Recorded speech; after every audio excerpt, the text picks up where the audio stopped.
In fact, my colleague Rishabh was also able to get a glimpse of the Indian Army's artillery guns used against the enemy during Operation Sindoor.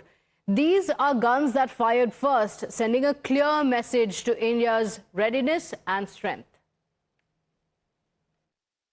So what you're seeing on your screen right now is artillery guns of Indian Army opening their barrels on the enemy. Remember, during Operation Sindoor, while the short arm, small arm firing, the ceasefire violations begin just after Pahalgam attack, and when after the CCS on 23rd of April, India took punitive action against Pakistan, including putting the Indus Water Treaty into abeyance.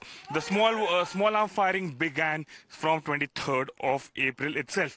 After the 7th of May, when India knocked down about 9 terror bases, terror launch pads in POK as well as Pakistan, including the Lashkar headquarters in Muridke and Jaish headquarters in Bahawalpur, these small arms firing converted into further escalation, and that's when the artillery firing started happening from the Pakistani side. These guns, I'll ask my camera person Himanshu to show you.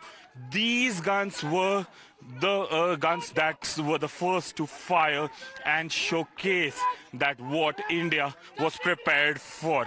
The RT guns opened on 7th morning, and since then it kept on firing till understanding was approached by India and Pakistan on 10th of May. On 10th of May as well, there were RT firings.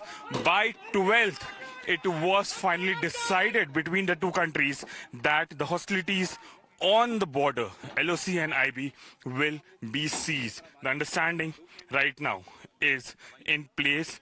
Things are better at the border, but it is fragile. The Indian Army is all prepared. They are in their operation preparedness, operation deployment.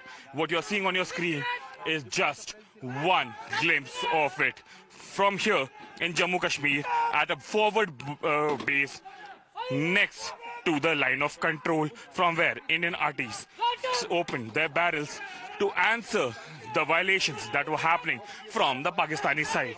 Here in Jammu and Kashmir, with camera person Himanshu Verma, Rishabh Marvin Pratap for Times Now.